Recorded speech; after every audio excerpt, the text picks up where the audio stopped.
Welcome to Rudra Classes, your trusted platform for the DGT, PGT, English Literature preparations. आज हम लेकर आए हैं the Nobel prize winning modernist of the American south William Faulkner की marathon series, जिसमें हम one liner previous year based questions को deeply analysis के साथ सीखेंगे, जो आपके पीजीटी, केवीएस, एनवीएस और ईएमआरएस जैसे एग्जाम्स में डायरेक्टली मदद करेंगे। तो चलिए शुरू करते हैं बिना किसी देरी के। विलियम फॉकनर को 1949 में लिटरेचर का नोबेल प्राइज मिला। उनका पूरा नाम विलियम कुथबर्ट फॉकनर था। वे अमेरिकन साउथ के सबसे फेमस फिक्शन राइटरों में से एक थे। उनका famous novel the sound and the fury 1929 में आया था। अ रोज फॉर एमली उनकी मोस्ट पॉपुलर शॉर्ट स्टोरी मानी जाती है। उन्होंने फिक्शनल काउंटी बनाई है जिसका नाम था युकना पाटफा। क्या नाम था इसका? युकना पाटफा। एज अ ले डाइंग उन्होंने सिर्फ एज अ ले डाइंग उन्होंने सिर्फ 6 हफ्तों में कंप्लीट किया था। उनकी writing styles stream of consciousness technique use होती है। वे मॉडर्निस्ट लिटरेचर के की फिगर्स में गिने जाते हैं। वे मॉडर्निस्ट लिटरेचर के की फिगर्स में गिने जाते हैं। लाइट इन अगस्त उनका एक क्रिटिकली अक्लेम्ड नोवेल है। उन्होंने 2 बार पुलिट्जर प्राइज जो है जीता था, 1955 में और 1963 में। उनका short story collection Go Down Moses बहुत फेमस है। एब्सलम एब्सलम उनकी मोस्ट कॉम्प्लेक्स नोवेल कहा जाता है। 1955 में नेशनल बुक अवार्ड से भी सम्मानित किया गया। वे ऑक्सफोर्ड मिसिसिपी ऑक्सफोर्ड मिसिसिपी में रहते थे और वहीं बरीड हुए थे। ठीक, विलियम फॉकनर कहाँ बरीड हुए थे? ऑक्सफोर्ड मिसिसिपी में।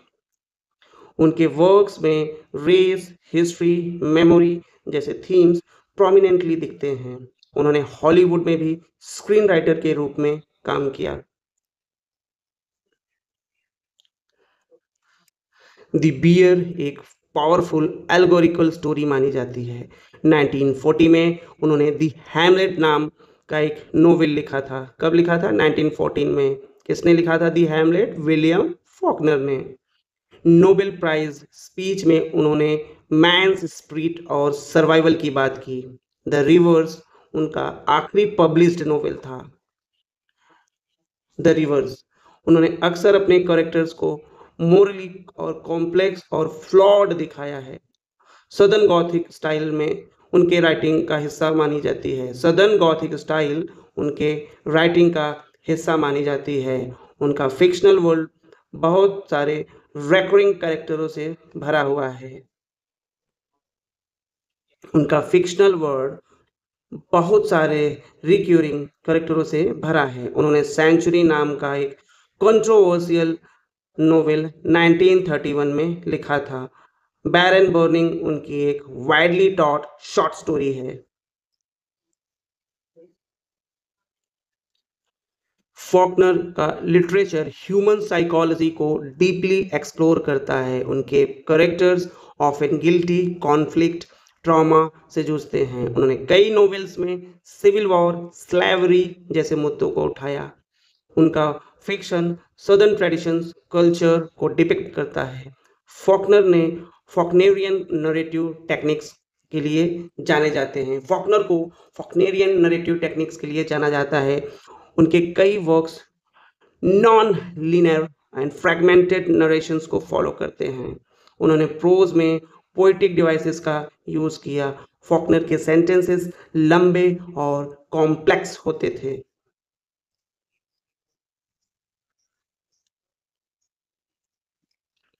उनकी नोवेल्स को पढ़ना एकेडमिक क्रिटिक्स के लिए भी चैलेंजिंग होता था। द अनवांक्विस्ट उनका एक हिस्टोरिकल नोवेल है। Intruder in the dust racial justice पर बेस्ड नोवेल है। इंट्रूडर इन द डस्ट एक रेशियल जस्टिस पर बेस्ड नोवेल है। उन्होंने 1926 में पहला नोवेल सोल्जर्स पे पब्लिश किया। उन्होंने अपने खुद के कुछ वर्क्स में ऑटोबायोग्राफिकल एलिमेंट्स भी डाले। फॉकनर ने नोबिलिटी ऑफ स्ट्रगल और इंड्योरेंस को ग्लोरीफाई किया है। फ्लैग्स इन द डस्ट को original manuscript flag and dust को ओरिजिनल मैन्युस्क्रिप्ट के रूप में लेटर पब्लिश किया। उनकी कहानी ड्राई सितंबर साइलेंट वायलेंस को हाईलाइट करती है। उन्होंने अमेरिकन लिटरेचर को उन्होंने अमेरिकन लिटरेचर की मॉडर्न आइडेंटिटी को शेप किया। फॉकनर के वर्क्स सदर्न अमेरिकन आइडेंटिटी पर बेस्ड होते थे। उन्होंने रैसिकल इनइक्वालिटी ब्लंटली पोर्ट्रेट किया है। उन्होंने रैसिकल इनइक्वालिटी को ब्लंटली पोर्ट्रेट किया है। उनकी स्टोरीज में वुमेन के साइकोलॉजिक साइकोलॉजिकल डायमेंशंस भी दिखते हैं। उनकी स्टोरीज में वुमेन के साइकोलॉजिकल डायमेंशंस भी दिखते हैं। फॉकनर के कैरेक्टर्स ऑफन डीपली इंट्रोस्पेक्टिव होते हैं। उन्होंने अपने समय के हाइपोक्राइसिस और सोशल कॉन्फ्लिक्ट को उजागर किया है। उनका लेखन एग्जिस्टेंशियल क्राइसिस और एलियनेशंस को रिफ्लेक्ट करता है।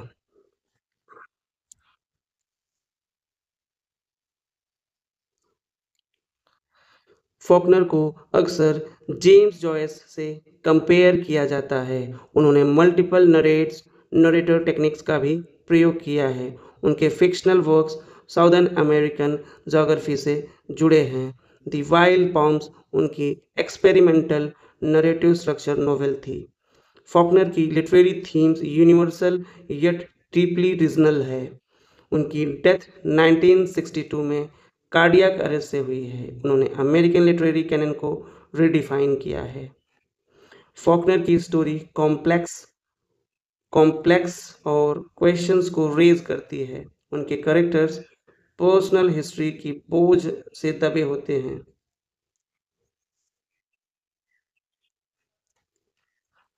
उन्होंने लैंग्वेज को आर्टिस्टिक टूल की तरह यूज किया। उनकी राइटिंग मॉडर्निज्म और ट्रेडिशंस का लीनियर सॉरी उनकी राइटिंग जो है मॉडर्निज्म और ट्रेडिशंस का ब्लेंड है। उनकी इमेजिनेशंस में टाइम सर्कुलर और उनकी इमेजिनेशंस में टाइम सर्कुलर तो होता है, लेकिन जो ये लीनियर था ये नहीं था। ठीक। हाँ, नेक्स्ट 62 रेक्वेयम रेक्वेयम फॉर अ नन उनकी नोवेल और प्ले दोनों के रूप में थी। ये जो क्रिएशन थी रेक्वेयम फॉर अ नन नोवेल और प्ले दोनों फॉर्मेट में थी। फॉकनर की प्रोज डेंस और सिंबॉलिक होती थी। उन्होंने इमोशंस को रॉ रियल तरीके से डिपिक्ट किया है। उनका लेखन अमेरिकन साउथ ट्रैजिक ब्यूटी को दर्शाता है। फॉकनर की भाषा जो थी वो कॉम्प्लेक्स पोएटिक होती है।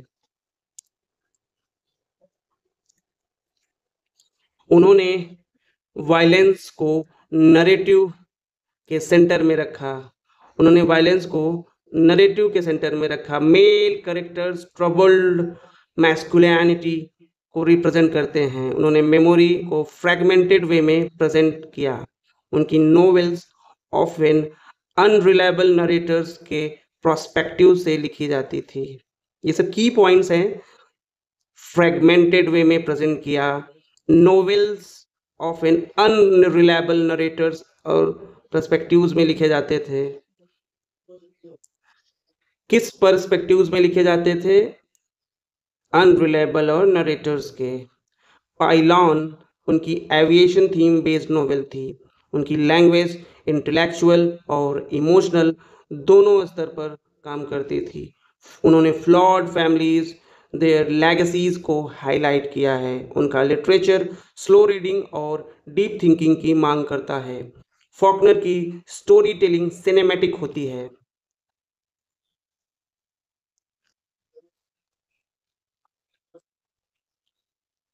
एक सेकेंड।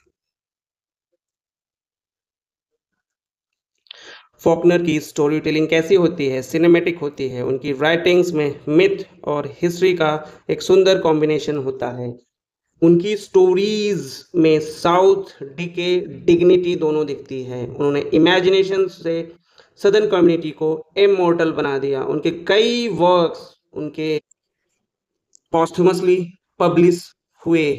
पॉस्थुमसली वर्ड जो है, आप इसको पॉस्थुमसली भी प्रोनाउंस कर सकते हैं सी एच साउंड के साथ, और पॉस्थुमसली एस एच साउंड के साथ भी प्रोनाउंस कर सकते हैं। दोनों एक्सेप्टेबल है। नेक्स्ट, उन्होंने फिक्शंस में रियलिज्म अब्स्ट्रैक्शंस का बैलेंस रखा। उनके द्वारा क्रिएट किया गया युकना पाटफा, युकना पाटफा एक मेटाफर बन चुका था। उनका लिटरेचर सदर्न गिल्ट और रेडेम्पशंस को एक्सप्लोर करता है। उनकी रचनाएं यूनिवर्सल ह्यूमन सफरिंग को रिफ्लेक्ट करती है। फॉकनर की लिटरेरी जर्नी कॉम्प्लेक्स और रिवोल्यूशनरी है। फॉकनर को नोवेल राइटिंग्स की इंस्पिरेशन किससे मिलती है?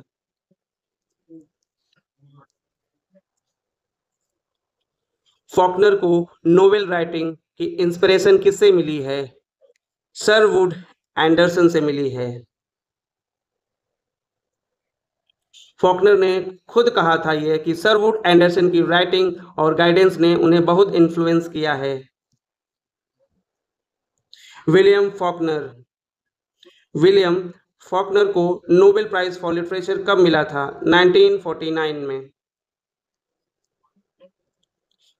उन्होंने उन्हें 1949 में प्राइज दिया था, लेकिन ये एक्चुअल में अवार्ड सेरेमनी 1950 में हुई थी। फॉकनर की राइटिंग में उनके कैरेक्टर्स हार मान लेते हैं लेकिन पीछे नहीं हटते। उनके लिए सबसे की आइडिया क्या है? वो है डूम। फॉकनर के कैरेक्टर संघर्ष करते हैं, भले ही अंत में डूम हो लेकिन वे टूटते नहीं। एक ऐसा लेखक जो अनएजुकेटेड वाइट पुअर और ब्लैक कम्युनिटी की आवाज बना, पोएटिक लैंग्वेज को अपने नोवेल्स में यूज किया। फॉकनर, उनकी राइटिंग में साउथ अमेरिका के कॉमन लोगों की लाइफ पोएटिक अंदाज में दिखाया गया है। शेरवुड एंडरसन और फॉकनर की दोस्ती किस वजह से खत्म हुई थी? शराब की वजह से, अल्कोहल की वजह से। अल्कोहल का असर उनकी दोस्ती पर पड़ा और रिलेशन धीरे धीरे खराब हो गए।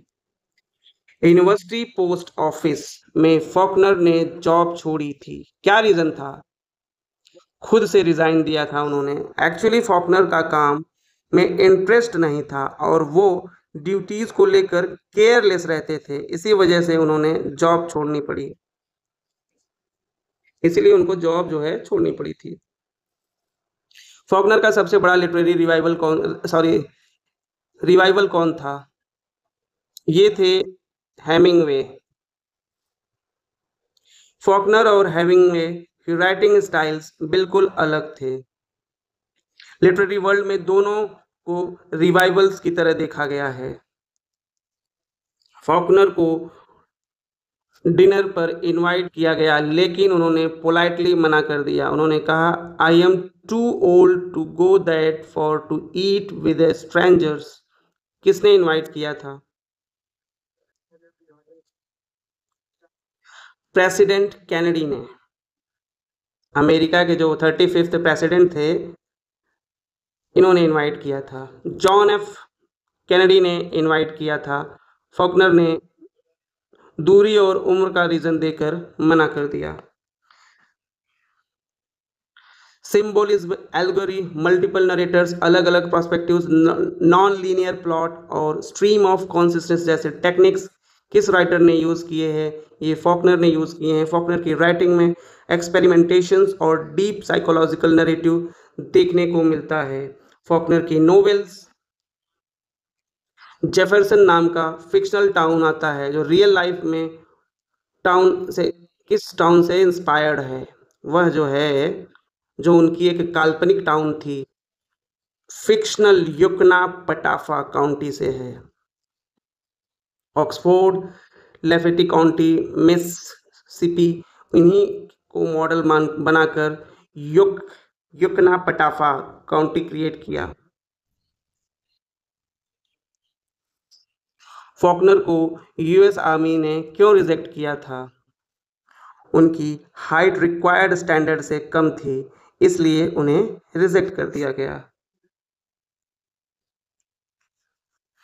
यूएस आर्मी से यूएस आर्मी से रिजेक्ट होने के बाद फॉकनर ने पहले कैनेडियन फोर्स ज्वाइन किया, फिर किस में गए? रॉयल एयर फोर्स में। फॉकनर ने रॉयल एयर फोर्स में इनलिस्ट किया, हालांकि वो कभी एक्टिव कॉम्बैट में नहीं गए। क्या फॉकनर ने वर्ल्ड वॉर फर्स्ट में किसी तरह की वॉर एक्शन देखा है? नो। फॉकनर ट्रेनिंग के लिए जरूर गए थे, लेकिन उन्हें एक्चुअल बैटल फ्रंट पर कभी नहीं भेजा गया। फॉकनर ने अपने सरनेम की स्पेलिंग बाद में बदली, बताइए पहले ये कैसे लिखा जाता था? ये पहले ऐसे लिखा जाता था, जिसमें यू जो है मिसिंग था। शुरुआत में उनके नाम की स्पेलिंग फॉल्कनर के बाद उन्होंने यू जोड़कर इसे फॉकनर बना दिया।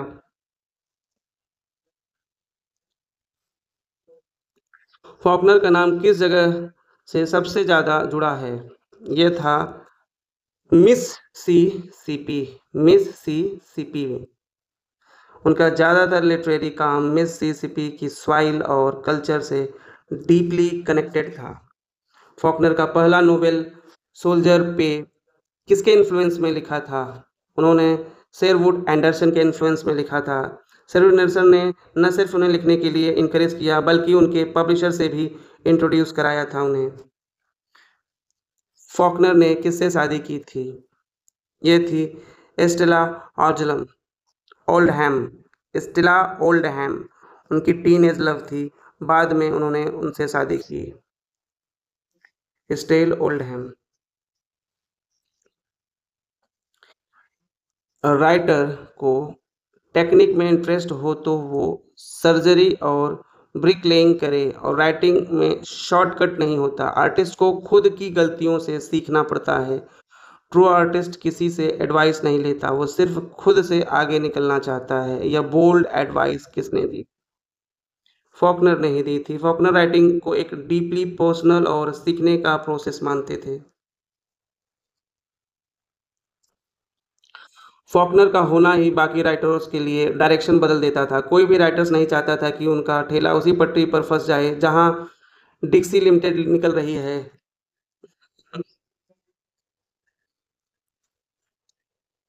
यह पावरफुल ऑब्जर्वेशन किसने किया था? फ्लैनरी ओ कॉर्नर ने। फ्लैनरी ओ कॉर्नर ने यह लाइन कहकर फॉकनर की लिटरेरी डोमिनेंस को सलाम किया था। फॉकनर का नोवेल सेंचुरी किस स्टाइल में लिखा गया था? सेंचुरी एक डार्क सेंसेशनल स्टोरी और पल्प फिक्शंस की तरह तेज और शॉकिंग थी। पल्प फिक्शन स्टाइल था। एंड्रे मेलरक्स एंड्रे मेलरक्स ने किस फॉकनर नोवेल को ग्रीक ट्रेजेडी में पल्प फिक्शंस में घुसपैठ कहा था? सेंचुरी को। सेंचुरी की डार्क और ट्रेजिक टोन ने इसे ग्रीक ट्रेजेडी जैसे इंटेंस बना दिया था। सेंचुरी का सिक्वल कौन सा एक प्ले के रूप में लिखा गया है? ये रेक्वेम फॉर एन नन एक ड्रामेटिक सिक्वल था जो उसी वर्ल्ड को आगे बढ़ाता है।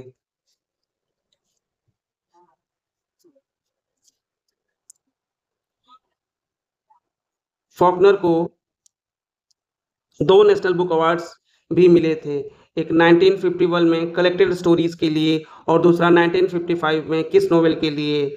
ये था अ फेबल। इस नोवेल को फॉकनर ने सिंबॉलिकली लिखा और वर्ल्ड वॉर सेकेंड का एल्गोरी भी माना जाता है इसे। फॉकनर को किस कारण से अक्सर क्रिटिसाइज किया गया? अल्कोहल की लत के कारण। उनकी अल्कोहलिज्म और एक पब्लिक फैक्ट था और उनके पर्सनल लाइफ को बहुत इफेक्ट करता है। 1930s में फॉकनर हॉलीवुड क्यों गए थे? स्क्रीन राइटिंग के लिए गए थे। वार्नर ब्रोस और एमजीएम जैसे स्टूडियोज की स्क्रिप्ट्स लिखी थी उन्होंने। वार्नर ब्रोस और MGM. The sound and the fury novel में कॉम्सन परिवार किस टाउन में रहता है?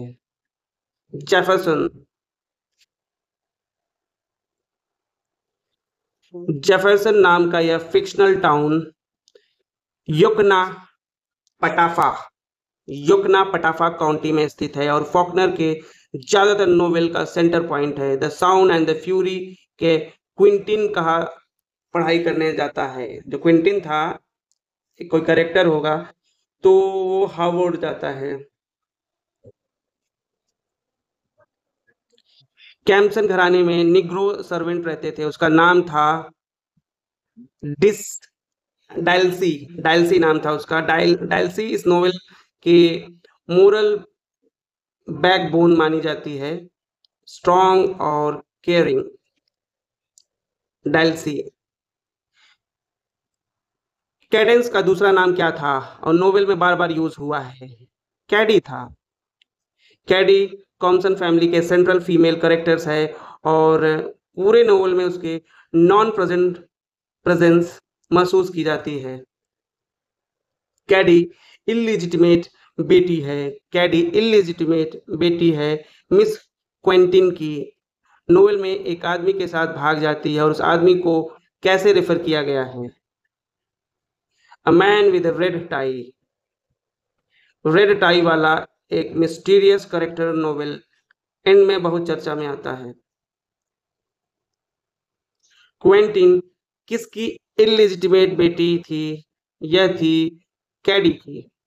The sound and the fury में क्विंटिन को कैडी की इलिजिटिमेट बेटी के रूप में दिखाया गया है, जो बाद में रेबेलियस नेचर वाली यंग गर्ल बन जाती है। कैडी को बहकाने वाला या सेड्यूसर कौन था? वह था डॉल्टन एम्स। कौन था? Dalton AIIMS. कैडी का रिलेशनशिप डॉल्टन एम्स से रहा है, जिसने उनकी उसकी इनोसेंस को खत्म कर दिया। कैडी ने शादी किससे की थी? कैडी ने शादी हर्बर्ट हेड से की थी। कैडी ने हर्बर्ट हेड से शादी की, लेकिन उसका रिश्ता सक्सेसफुल नहीं रहा। एक ऐसी नोवेल एक ऐसी नोवेल जिसमें लस्ट, इंसेट, सुसाइड की थीम है, जो अलग अलग कैरेक्टर्स के दिमाग से होकर गुजरती है। द साउंड एंड द फरी। यह फॉकनर की सबसे जानी मानी और कॉम्प्लेक्स नोवेल मानी जाती है।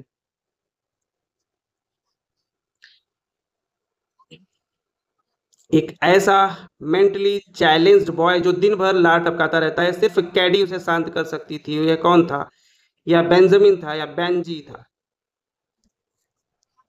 The sound and the fury किस करेक्टर को अपनी बहन के लिए इंटेंस पैशन था? क्वेंटिन।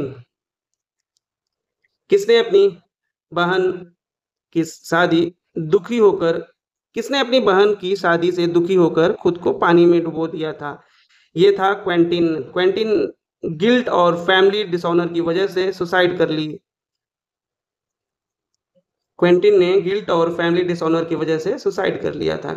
किस करेक्टर ने अपनी बहन कैंडेंस के साथ इनसेस्टुअस रिलेशंस का दावा किया था? क्वेंटिन ने। हालांकि ये क्लेम सच था या नहीं, ये नोवेल में एम्बिगस रखा गया है। क्या the sound and the fury एक स्टोरी एकदम सीक्वेंस में क्रोनोलॉजिकल ऑर्डर में चलती है? No. Novel stream of consciousness technique में है, इसलिए इसका नरेशन नॉन लीनियर है। Liner non linear non linear होने के नाते ये जो स्टोरी है क्रोनोलॉजिकली नहीं चलती। इसमें स्ट्रीम ऑफ कॉन्शियसनेस टेक्निक भी यूज हुआ है। मिसेस कॉम्सन को अपने बच्चों में सबसे ज्यादा लगाव किससे था? जैसन से। जैसन मिसेस कॉम्सन का स्पेशल प्रेफरेंस मिलता था क्योंकि वह प्रैक्टिकल था। कैम्पसन फैमिली कैम्पसन फैमिली में बच्चे अपनी नानी को किस नाम से पुकारते थे? डैम्बोडी डैम्यूडी डैम्यूडी आप देख लीजिएगा स्पेलिंग्स इसकी। बच्चों ने बहुत प्यार और रिस्पेक्ट से याद किया था। The sound and the fury में कौन सा करेक्टर साइकी पावर्स रखता है? बेनी बेंजामिन जो है वो साइकी पावर रखता है। बेंजी करेक्टर जो है मेंटली चैलेंज्ड होते हुए भी कुछ एक्स्ट्रा ऑर्डिनरी प्रिसेप्सियस जो है एक्स्ट्रा ऑर्डिनरी और प्रिसेप्शंस इसको देख लीजिएगा आप। गला बैठ गया है। Johnson, Lycurgus, Compson third, Quentin, Jason, Dilsey, Gibson, Benjy ये सभी कैरेक्टर्स किस नॉवेल्स के हैं? The sound and the fury के हैं। ये the sound and the fury के सेंट्रल कैरेक्टर्स हैं जिनसे स्टोरी के अलग अलग पर्सपेक्टिव्स मिलते हैं। The sound and the fury पहली बार कब प्रकाशित हुआ? 1929 में। The novel Faulkner experimental style का एक बड़ा उदाहरण है। I believe that man will not merely endure, he will prevail। a powerful quote किसने कहा है?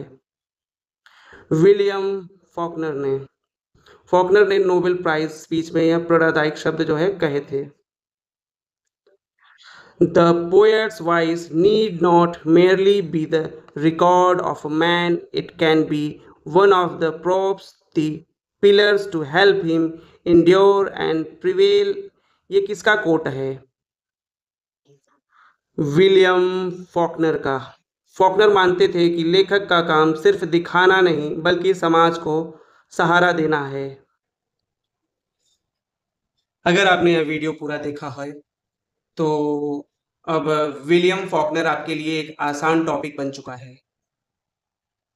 ऐसे ही और भी मैराथन और रिवीजन वीडियोस के लिए सब्सक्राइब कीजिए रुद्रा क्लासेस को। और अभी रिमेनिंग्स जो राइटर्स बचे हुए हैं उनके लिए बेल आइकॉन दबाइए। बाकी शेक्सपियर, वर्ड्सवर्थ, फ्रॉस्ट, हेमिंगवे और कीट्स की मैराथन सीरीज कंप्लीट हो गई है। यहाँ हम यूपी पीजीटी के सभी 17 राइटर्स की मैराथन सीरीज लेके आए हैं। तो ठीक है, वीडियो अच्छा लगा हो तो लाइक और कमेंट करके हमें जरूर बताएं और तैयारी चालू रखिएगा। सिलेक्शन अब ज्यादा दूर नहीं है। Thank you friends.